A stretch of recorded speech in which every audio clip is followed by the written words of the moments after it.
Hello, everybody, and welcome to a brand new episode of Need to Nerd. I'm your host, Spencer. I'm joined by my co-host, who is celebrating his birthday today. Happy birthday, West. Hi, how's it going? It's your birthday. It sure is, whatever that means right now. Time is wishy-washy, but I guess I made it to this point in time, whether I like it or not. Well, I think that if anybody deserves a great birthday, it's you, man, so I hope it's a good one. Well, it's going well so far. I had a pretty good day of disc golf that I just went and did with my dad. Nice. Can't say my points were good, but in the spirit of always improving, I managed to figure out my drive, which is great. That's dope, dude. Where did you disc golf at? It's out on Holiday. Okay, that's the one I've gone to. Sweet. Awesome. Well, I just want to thank everybody for listening to the last couple episodes. You can now listen everywhere. If you look in the show notes, there will be a link to our Anchor FM, which will link you to Spotify, Google. We're basically everywhere but Apple Podcasts right now. They have submitted us to Apple Podcasts, and we're just waiting to get approved there. But once that's there, that will also be on the Anchor spot. So, without further ado, we're going to get right into the episode this week. And, if you listen to last week's show that got posted 2 days ago, I think now, as of recording, at the beginning of it, we kind of talked about why there was a delay of that show. And it's because, the world it's going through a lot right now, West. And, we just want to say that we want to do our part in kind of improving the world. And so in the show notes, there will be a link to ways that you can support the Black Lives Matter movement. It's something that hits really close to home for me as somebody who's married to a person of color. And we just want to make sure that we are, helping those disenfranchised and those that kind of need it the most. And, we stand with those people, and we wanted to make that very clear. And, just make sure that people know where we stand and and give you all an opportunity as you're listening to stand up for those same things. So Absolutely. So there will be a link in the show notes where you can go to, find the best way for you to help out. With that being said, this isn't going away anytime soon, and sometimes. Sure hope not. I also hope not. And let me put it this way. I hope that problems are resolved quickly. I really hope that our focus on this issue is not temporary. I agree. I think that's a great way of putting it. And for me, I think that yesterday I actually uninstalled Facebook, Twitter, TikTok, Instagram, like everything from my phone. Took a vacation day at work. Because sometimes you just need to escape. You're just like, you know what? Sure. I am just like... Wait, is this a segue? Is this a segue? It was. Now I've derailed it. Yeah, sometimes you need to push those things over. Sometimes you just need to escape for a bit. And yes. For me, and I think for a lot of our listeners, like, the way that we escape is through either content or video games, just the ways that we can, leave this world and get kind of out of our own heads. And that's what we're going to kind of talk about this week. We're going to talk about escaping with Nerdom. And West, I want to ask you first, what are the kind of things that you use Nerdom to escape from? Well, I'd say I've used it to escape from school for nearly my entire life now. I use it to escape from my family. I use it to escape from issues. I usually escape into it with my friends. Friends are not the things I'm trying to escape from typically. I'll escape from bad weather. I'll escape from a different fantasy world that I wasn't enjoying. I don't know. There's all kinds of things that I escape from in my nerddom. For me, I'm typically somebody that gets in their own head a lot. Like, I get into these thought circles, and I'm just like, dude, I need to get out of this. Whether it's, something that's going on with my family, or whether it's something going on in, at work or things like that, sometimes you just need to be like, okay, well, I am going to throw in a video game, and I'm now going to be here. Like, this is where I'm going to be. And it's really funny that, we live in a time where you're really able to do that. I think back to, like, when you're a kid, right? And I mean, I don't think I'm, like, that much older than you, but not for this specific issue Yeah. you're talking about, But where video games have come today and where books are and TV, all that well, stuff. books is actually what I was gonna say. Like the number of times where I just have like picked up a book and just like put it down and realized it's been like hours and hours and I haven't eaten or used the restroom or like. Yeah. Oh, absolutely. So for me, like escaping into places is really something that's big for me, and I usually do it because I'm just a big ball of anxiety. For sure. I think it's so interesting because my reading definitely was one of. So I'm ADD is my big piece of brain affectation, and for me, so world of ADD is things are either there's a million pieces of information you want to pay attention to all of it, or there is only one thing that matters in the world and you tune out everything else. It's basically A or B, and usually you can't pick which. Is the other issue. But books were the first thing that I learned to hyper focus onto. It was very easy for me to pick up a book and just make that the only noise in my world for a while. Yeah, I mean, I think about like when I read Aragon for the first time, I was at a Boy Scout camp, and like I just couldn't put the book down. I think about the first time I read Love and Thumps, like that book like just sucked me in. I think I finished that book in like 2 days. Yeah. You know, and for me, as somebody that wasn't scholastically the most advanced, like I would just get into these things and really go ham on them, and it was often to escape like, you know, feelings and you know things that. Oh, I spent hours in high school at my desk trying to write an essay, where in reality I just had a book in my lap. Sure. So that if a parents opened the door, they could see I had the essay in front of me, supposedly, but reality is the lap they couldn't see had. Actually, I definitely have specific memories of it being an Aragon book. Usually it was a reread, something that I could pull myself in and out of without having paid attention to it much. Does what you want to escape from change according to like what you're consuming? So like books versus movies versus TV versus video games? Yeah, I think that for me it's not so much that like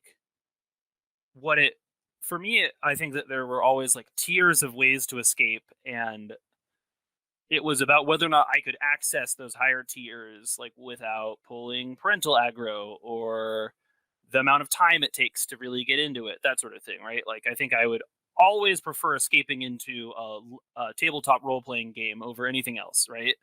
You get your friends around a table and you're going and playing, and that's just the best, right? You're your own character. Anything that comes to mind is really what you're doing. And then after that are really immersive video games, and then there are video games you play just to keep your mind on and sharp that you can come in and out of. And then books were the thing that I could always do without having to worry a little bit about who was watching me do it and what they thought of it. Yeah, it's funny because like for me, I think of like, you know, KOTOR and you know, Elder Scrolls and you know, now Mass Effect and like these very story driven RPGs like really help me escape from reality in a sense. Mm-hmm. But you know, I think that if I'm trying to, you know, distract myself from X or Y, you know, getting into like a game like Magic the Gathering where like I have to be hyper focused is one that, you know, if I need to like actually stay in the world but don't want any distractions, I typically find that like, you know, tabletop games have really done that for me in Magic. I know Smash does that for me right now. So for me, it actually really does depend, because if I want to leave this world, I'm going to leave it like with a book or like an in-depth RPG, you know. Whereas I find that I don't really consume movies and TV to escape as much as other people do. Like I know people will watch movies specifically to like, you know, have that feeling of escape, and I'm not really like that. Well, I think my theory on this is if like watching a movie is your escape from the world, you haven't experienced enough of the true escape into like an immersive gaming experience, or it's not your thing. That's fair. I think 'Cause also a lot of times movies speak to the world a lot more, and that's like true. instead of TV, so they don't actually help me escape very much. And while that's Yeah. true in video games, I'm in control. And whereas You like get in a yeah. movie or a TV show, like I feel out of control. If that makes sense. Mhm. And the control you have in a video game necessitates that it doesn't truly map onto some real world event, because in order for you to have agency in that event, it needs to not have an expected outcome Do you have a of sorts. Do you have like a moment where you remember escaping, like something was going on in your life, and like you just decided to have that escape? Oh, for sure. I mean, earliest in my life is definitely like with books. Right, was just like getting sent to my room on a timeout. Psh, easy, pick up a book. Right, that was an easy out to that one. Yeah, my Um, wife would not get.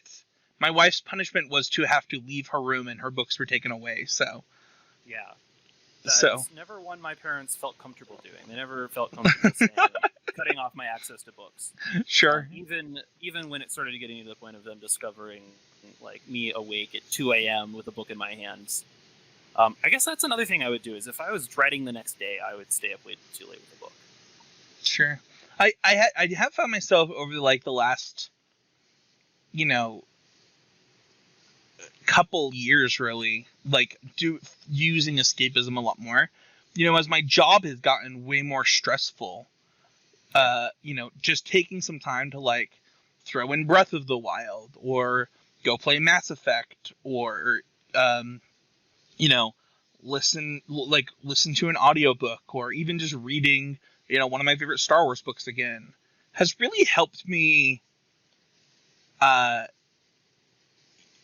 you get so much anxiety around the things that you could be accomplishing in your life that sometimes it's hard to just not accomplish something for a minute.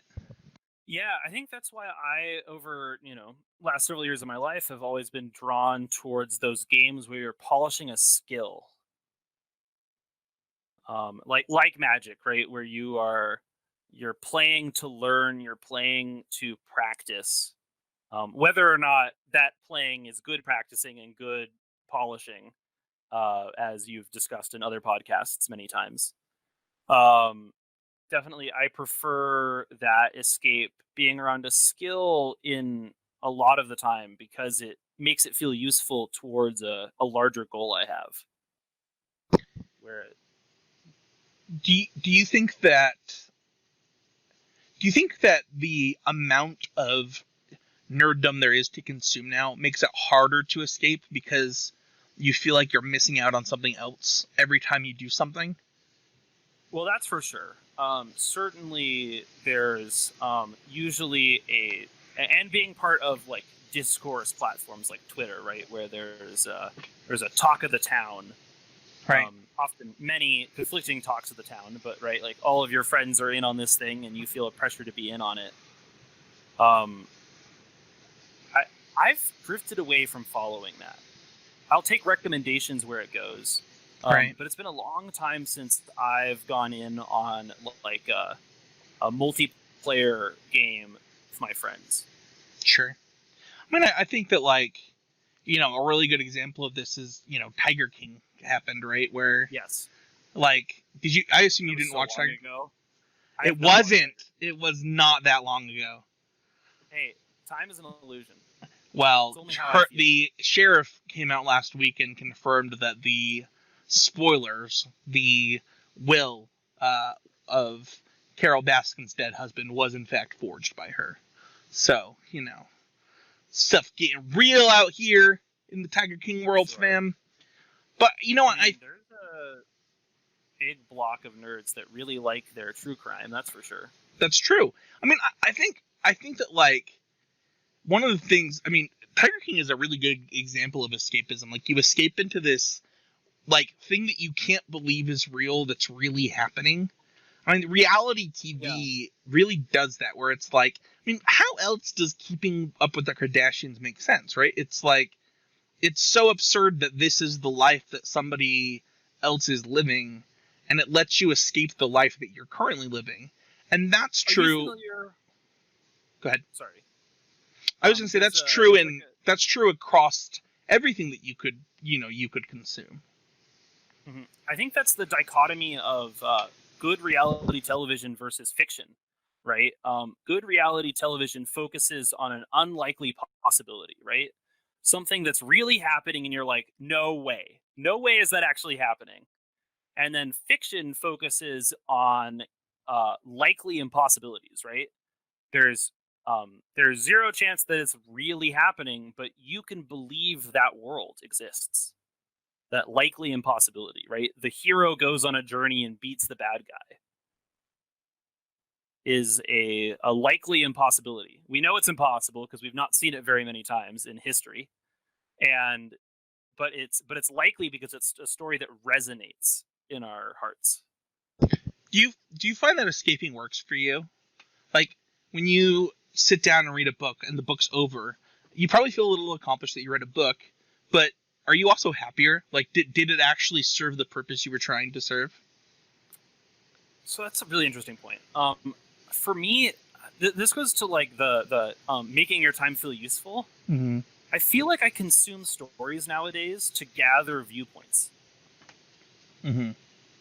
I want to read a book, preferably by an author whose viewpoint I'm not good. I don't have a lot of experience considering before.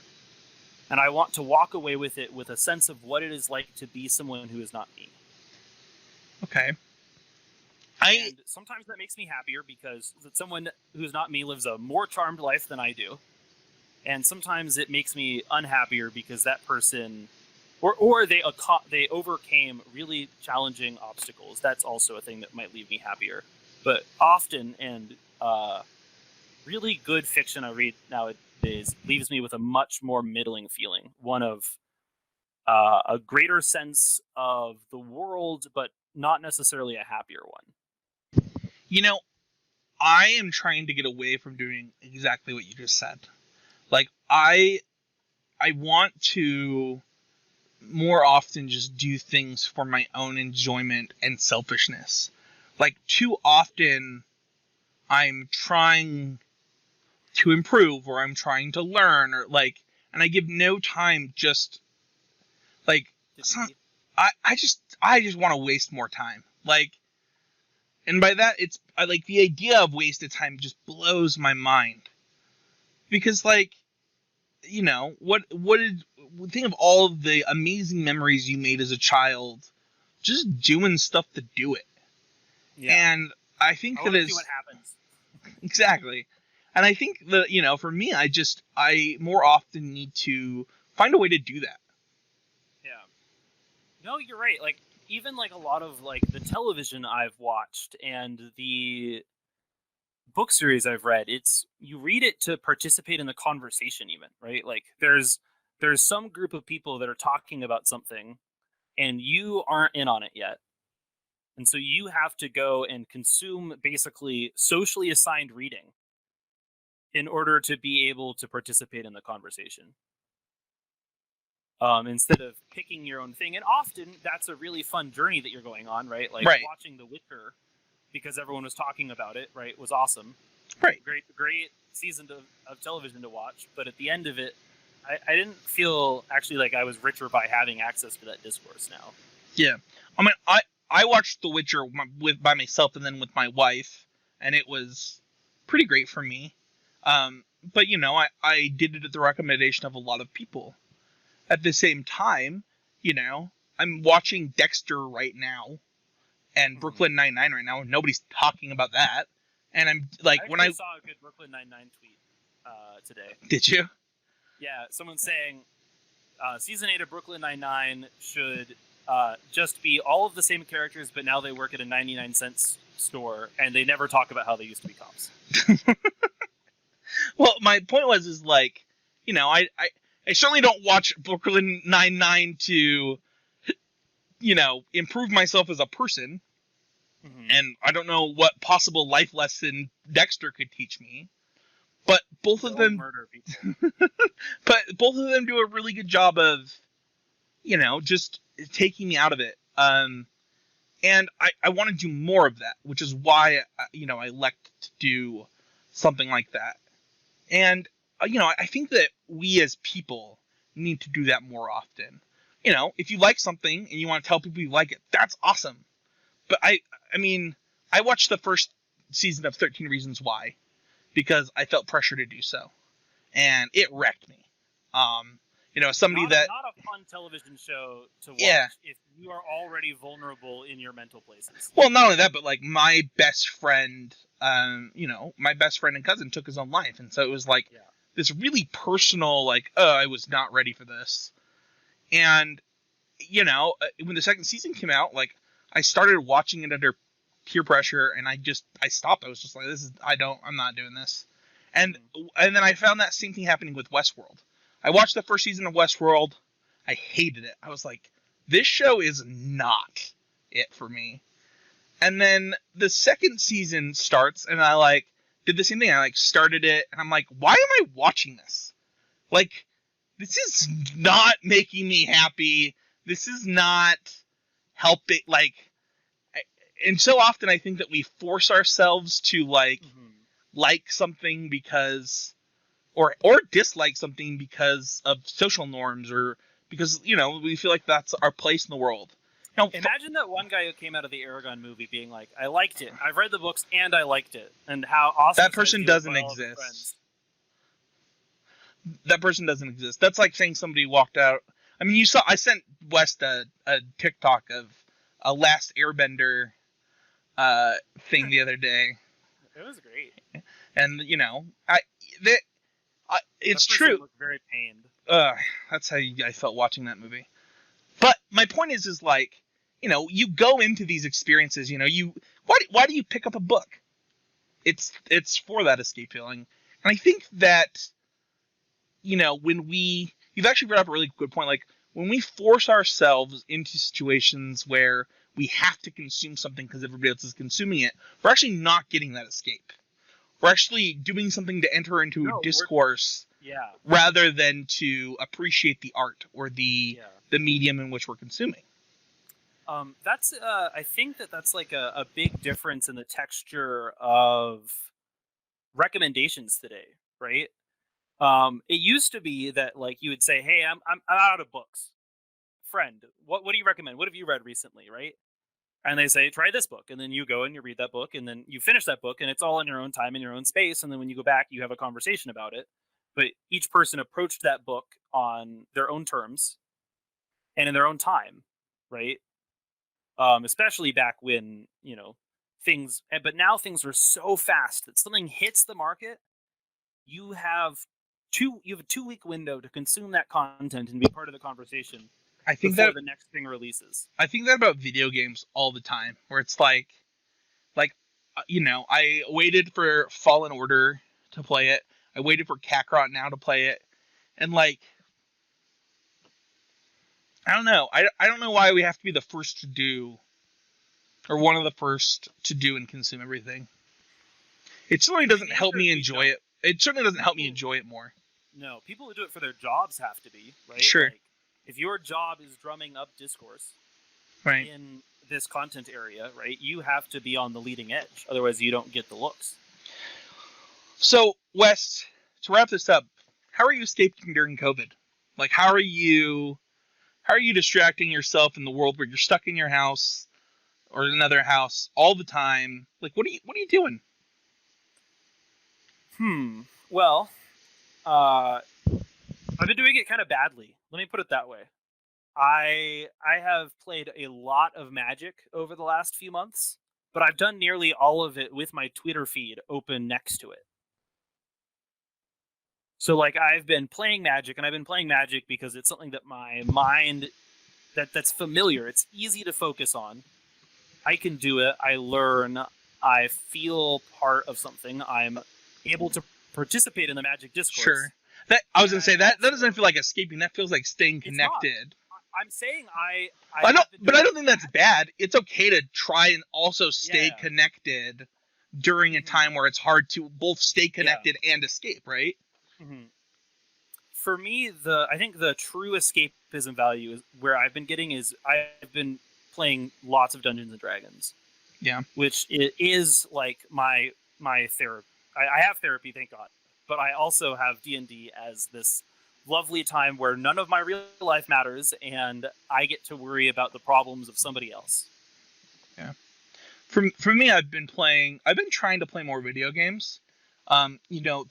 Through my time playing Magic competitively, haven't gotten to play a lot of really, really great video games because so much of my time has been tied up in Magic. And so, I'm playing Mass Effect. I'm playing, these new games that I've gotten. And it's been really nice to, like, enjoy that in a time where who knows when I'll be in the house this much again for a while. Mm-hmm. Also, you said you would do something for me, but you were really drunk when you said it, so I don't know if you remember it. What was it? It has your favorite video game ever, and the fact that I never played it. Oh. I said I'd buy it for you? Yeah. I still will. So I could play KOTOR. Yeah. Yeah, I know. Get on Steam, play it. Yeah, I should. Because that would be a fun escape, because I have not... Had you know the story? No. Oh my gosh. Yeah, I will buy it for you right now. You have an escape assignment! Yeah, and Breath of the Wild has been a good source of escaping that I can get unlimited amounts of, because that world is actually interesting. I'm replaying it right now, and I'm really loving my time as a replay. The first time I really played it to, like, be a part of the discourse, and this time I'm just having fun, and I'm really enjoying it. Yeah. So I have to say, I need to get to the point where, like, I am using that game to, like, figure out how high I can stack boxes. That type of fun. Sure. The people that, like, got so into the game and played so much of it that they are just now doing the most absurd things because they don't have to worry about where, like, they're not exploring new territory. They're just figuring out how they can make the mechanics work even better for them. Those people really have found a blessing in that game. I agree. Well, let us know in the comments on the YouTube channel what you've been doing to escape so that others can, try and escape in that way if they seems like something they would like. You can find me at Spencer13H. You can find West at East_monotone with 2 N's. You can find the podcast at Me2NerdPod. And don't forget to check us out on Anchor. If you're watching the YouTube video, smash that like button. It's really appreciated. You can watch me stream every Wednesday and every weekend at twitch.tv/easymedia. Thank you, everybody, so much for listening. We'll see you all next week. Take care, everybody. Bye.